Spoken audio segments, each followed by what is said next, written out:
आज का विषय है इंडियन कॉन्स्टिट्यूशन यानी कि भारत का संविधान। सभी जानते हैं कि भारत दुनिया का सबसे बड़ा लोकतंत्र है, लेकिन इसके साथ ही इसके पास दुनिया का सबसे बड़ा लिखित संविधान भी है। भारत का संविधान सिर्फ एक लिखित दस्तावेज नहीं है, बल्कि एक भारतीय नागरिक की पहचान है।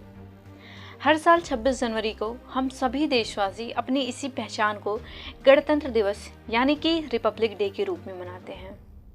इसकी प्रासंगिकता और इसमें निहित संवैधानिक मूल्यों को याद दिलाने के लिए हर साल 26 नवंबर को संविधान दिवस मनाया जाता है।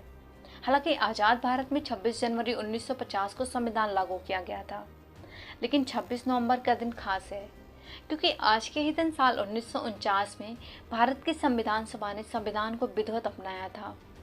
आखिर 26 नवंबर को क्यों मनाया जाता है संविधान दिवस?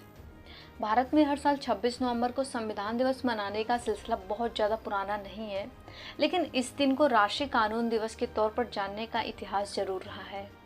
और इसके पीछे की कहानी यह है कि 1930 में कांग्रेस लाहौर सम्मेलन में पूर्ण स्वराज की प्रतिज्ञा को पास किया गया था। इसी घटना की याद में कानून दिवस मनाया जाता है। 26 नवंबर की खासियत यह है कि इसी दिन भारत के संविधान को स्वीकार किया गया था। हम सभी जानते हैं कि 26 जनवरी 1950 के दिन भारत का संविधान लागू हुआ था, लेकिन उससे 2 महीने पहले 26 नवंबर 1949 को संविधान बनाने वाली सभा ने कई चर्चाओं और संशोधनों के बाद आखिरकार संविधान को अंगीकार किया था। उसके बाद साल 2015 में संविधान निर्माता डॉक्टर भीमराव अंबेडकर की 125वीं जयंती मनाई जा रही थी। संविधान के निर्माता डॉक्टर भीमराव अंबेडकर को श्रद्धांजलि देने के प्रतीक के रूप में भारत सरकार ने इस दिन को संविधान दिवस के रूप में मनाए जाने का ऐलान किया और तब से साल 2015 से 26 नवंबर को संविधान दिवस के रूप में मनाए जाने की शुरुआत हुई। तो कैसे बना संविधान? 29 अगस्त 1947 को भारत के संविधान का मसौदा तैयार करने वाली समिति की स्थापना हुई, जिसमें अध्यक्ष के रूप में डॉक्टर भीमराव अंबेडकर की नियुक्ति की गई थी। जवाहरलाल नेहरू, डॉक्टर राजेंद्र प्रसाद, सरदार वल्लभ भाई पटेल, मौलाना अबुल कलाम आज़ाद, ये सभी लोग इस सभा के प्रमुख सदस्य थे। 2 साल 11 महीने और 18 दिन तक चली मैराथन बैठकों के बाद संविधान बना और फाइनल ड्राफ्ट 26 नवंबर 1949 को तैयार हुआ। संविधान को पूरी तरह अपनाए जाने से पहले सभा ने 2 साल 11 महीने और 18 दिन के समय में 166 बार मुलाकात की थी। 24 जनवरी 1950 में संविधान सभा ने हाथ से लिखी गई संविधान की 2 कॉपियों पर संसद भवन के सेंट्रल हॉल में दस्तखत किए थे। 2 दिन बाद 26 जनवरी को इसे लागू किया गया था। 26 नवंबर 1949 से 26 जनवरी तक लगे 2 महीनों के दौरान संविधान का पाठ किया गया था और इसे अंग्रेजी से हिंदी में अनुवाद किया गया था।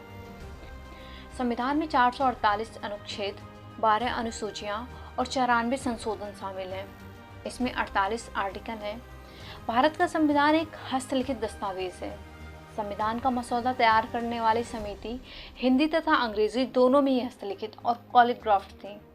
इसमें किसी भी तरह की टाइपिंग या प्रिंट का प्रयोग नहीं किया गया। अंग्रेजी भाषा में इसे सुंदर कैलीग्राफी में हाथ से लिखने का काम प्रेम बिहारी नारायण रायजादा ने 6 महीनों में किए थे, जबकि हिंदी भाषा में वसंत कृष्ण वैद्य ने हाथ से लिखा था। नंदलाल बोस ने संविधान के पन्नों पर चित्रांकन किए थे। भारत का संविधान दुनिया का सबसे बड़ा लिखित संविधान है। इसके कई हिस्से United kingdom, America, Germany, Ireland, Australia, Canada और जापान के संविधान से लिए गए हैं। संविधान के ये ओरिजिनल हस्तलिखित कापियाँ संसद की लाइब्रेरी में एक खास हीलियम केस में रखी गई हैं। तो क्या है संविधान का महत्व, जिसे हम सभी भारतीयों को जानना चाहिए? डॉक्टर भीमराव अंबेडकर और संविधान सभा ने देश को एक ऐसा कल्पनाशील दस्तावेज दिया जिसमें राष्ट्रीय एकता को बनाए रखते हुए विविधता के प्रति गहरा सम्मान दिखाई देता है। भारत का संविधान भारत को संप्रभु, धर्मनिरपेक्ष, समाजवादी, लोकतांत्रिक गणतंत्र घोषित करता है और अपने नागरिकों के लिए समानता, स्वतंत्रता और न्याय की गारंटी देता है। तो संविधान के मूल्यों की रक्षा करना हमारा कर्तव्य है। तो गाइस, आशा करते हो आपको ये वीडियो पसंद आई होगी। अगर पसंद आई हो तो प्लीज़ लाइक एंड सब्सक्राइब जरूर करें। धन्यवाद।